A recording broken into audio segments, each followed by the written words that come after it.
नमस्कार दोस्तों, उषा की आवाज चैनल में आप सभी का स्वागत है। हमारी आज की कहानी है काजल। काजल 9वीं में पढ़ती थी।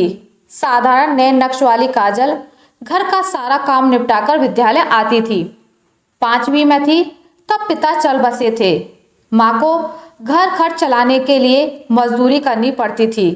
ठेकेदारी में काम पर जाते हुए जवान विधवा औरत का जीना हराम हो गया था। उसी के साथ काम करने वाले एक मजदूर ने चूड़ी पहना दी थी। काजल को अब नया पिता मिल गया था।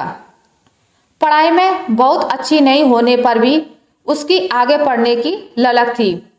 कक्षा में अपनी सहेलियों के साथ बतियाती ही रहती थी। 9वीं कक्षा में आकर उसमें काफी बदलाव आ गया था। संगीता मैम ने पहले ही दिन कक्षा में कह दिया था, देखो बच्चों, अगले साल बोर्ड परीक्षा होगी। अब तक तुम सभी ने हंसी मजाक में जिंदगी बिताई होगी। अब अपने सपनों को पूरा करने का समय आ गया है। जिसने जो भी सोचा है अब सच साबित करना होगा। सरकार ने इतनी सुविधाएं दी हैं, बस तुम सब मन लगाकर पढ़ाई करो। मोबाइल से जरा दूरी बनाकर रखना। बिना मेहनत के कभी फल नहीं मिलता। बच्चों को संगीता मैम के बारे में पता था कि वह कैसी हैं। बड़ी बड़ी आंखों का डर था, पर पढ़ाई में रुचि भी लेते थे। पढ़ाई के साथ साथ काजल खेल कूद में भी हिस्सा लेती थी। किशोर अवस्था में आकर बच्चे भ्रमित तो होते ही हैं, बाहरी चमक दमक के प्रति भी जल्दी आकर्षित हो जाते हैं। संगीता मैम कक्षा में नैतिक मूल्यों पर रोज कुछ ना कुछ कहानी बताती थी। बच्चे मन लगाकर सुनते, फिर क्या सीखा लिखकर देते थे। संगीता मैम नियमित बच्चों के पेपर पढ़ती और अगले दिन निष्कर्ष निकालती। अर्धवार्षिक परीक्षा शुरू हो गई थी। परीक्षा के दौरान संगीता मैम ने देखा काजल बहुत डरी हुई लग रही थी। एक दिन परीक्षा के बाद उसे बुलाकर पूछा, काजल, आजकल तुम अलग ही दिख रही हो, कुछ हुआ है क्या?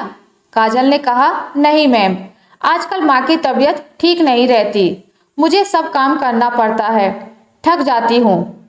क्या हुआ है माँ को? जैसे ही संगीता ने पूछा, वह हक बकाकर बोली, माँ बनने वाली हैं। ओह, तो ये बात है। नए भाई या बहन के आने की खबर से घबरा गई है शायद, संगीता ने सोचा। अगले पेपर के दिन काजल अनुपस्थित थी। संगीता को बहुत गुस्सा आया। घर लौटते समय सोचा काजल के घर चलकर देख लें क्या हुआ है। कच्चे रास्ते से निकालकर अंजू लेकर गई उसके घर। बाहर से ही काजल के घर के अंदर से पुरुष स्वर सुनाई दिया, बंद कर अपना ये नाटक, मैं सब समझता हूँ। पढ़ाई का बहाना बनाकर काम चोरी करती है। मुझे खाना बनाकर कौन देगा? तेरी माँ तो पड़ी रहती है खाट पर, अधमरी सी हुई पड़ी है। अब तेरे भी नखरे देख देख कर मेरा माथा सनक रहा है। अंजू ने बताया कि काजल के बापू हैं। संगीता ने दरवाजे से आवाज लगाई तो वही आवाज आई, कौन है? संगीता ने उत्तर दिया, मैं संगीता मैम हूँ, काजल से मिलने आई हूँ। कुछ ही देर में असभ्य से लगने वाले एक व्यक्ति ने दरवाजा खोला। अंदर जाकर काजल पर नजर पड़ी तो हुक सी उठी मन में, ये क्या हालत हो गई है इसकी? 3-4 दिनों में इतनी कमजोर कैसे हो गई? काजल की आंखों में उसे देखकर जो खुशी देखी, संगीता ने अपना आना सार्थक लगा। काजल दौड़कर पानी ले आई। उसके बापू अपने आप ही कहने लगे, देखिए मैडम जी, कब से कह रहा हूँ काम होता रहेगा, तू स्कूल जा, पर्चा लिख। ये मानती ही नहीं, रोज रोज नया नाटक करती है। फीस भरता हूँ, क्या फायदा? इससे ना होगी पढ़ाई लिखाई। इसकी माँ को बोला था मैंने, शादी कर दे, वह मानती ही नहीं। इतने में ही एक बीमार सी महिला दूसरे कमरे से निकलकर आई। संगीता के पैर पर झुकने ही वाली थी कि संगीता ने रोक दिया। उन्हीं से कहा, तुम तो माँ हो, क्यों नहीं भेजती समय पर स्कूल अपनी बेटी को? पहले ही उसकी हाजिरी बहुत कम है, सालाना परीक्षा देने को नहीं मिली तब क्या होगा? वह महिला कुछ नहीं बोली, बस आंखों से आंसू उसकी बेबसी बताने लगे। उसके हाथों में खरोंच के निशान साफ दिख रहे थे। संगीता औरत थी आखिर, माँ भी थी। काजल की माँ की मौन वेदना समझ सकती थी।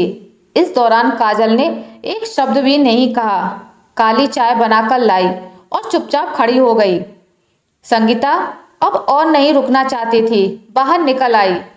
अभी काजल के घर से कुछ दूर ही पहुंची थी कि काजल हाँफती हुई आई और उसके हाथ में एक कागज थमा गई। काजल की कॉपी का ही पन्ना था। संगीता की छठी इंद्री सही निर्देश दे रही थी। उसका बापू शादी के नाम पर काजल को बेचने की साजिश कर रहा था। माँ जब जब विरोध करती, मारपीट करता था। काजल ने यहाँ तक लिखा था कि उसकी गंदी नजर है काजल पर। अगले ही दिन प्रिंसिपल के पास जाकर संगीता ने काजल का लिखा खत दिखाया। दोनों ने मिलकर काजल के पिता के खिलाफ थाने में रिपोर्ट लिखवाई। जब पुलिस पूछताछ करने पहुंची तो वह साफ साफ मुकर गया। कुछ सबूत भी तो नहीं था, उल्टा वह काजल पर ही इल्जाम लगाने लगा।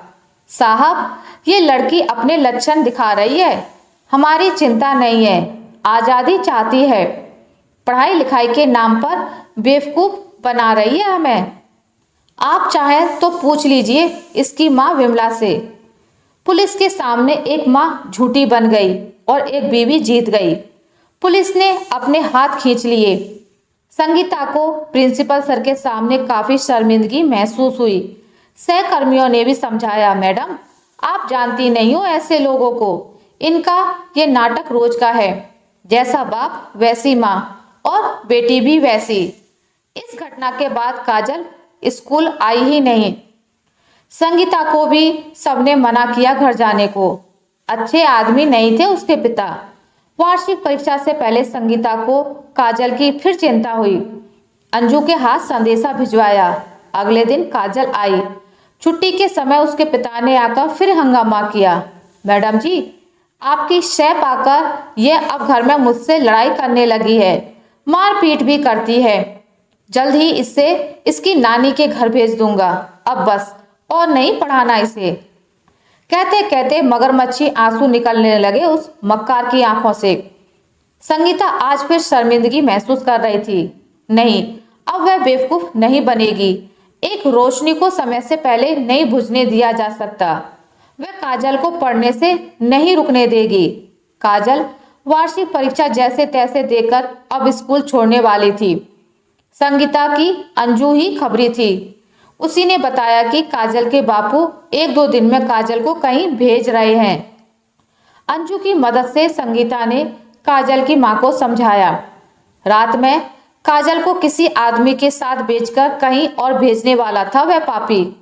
काजल की मां ने पुलिस को पहले ही बुलवा लिया था। उस आदमी से एडवांस में लिए पैसे भी संदूक से निकाल कर दिए। पुलिस को सामने देखकर काजल के पिता ने फिर एक झूठी कहानी गढ़ी। देखिए साहब जी, इस लड़की ने फिर गुल खिलाया है, इसकी माँ भी शामिल है। तभी काजल की माँ का झन्नाटेदार थप्पड़ उसके गाल पर पड़ा। वह शेरनी की तरह दहाड़कर बोली, बेशरम, बंद कर अपना नाटक। मेरी फूल सी बच्ची को डरा धमकाकर क्या हाल कर दिया है।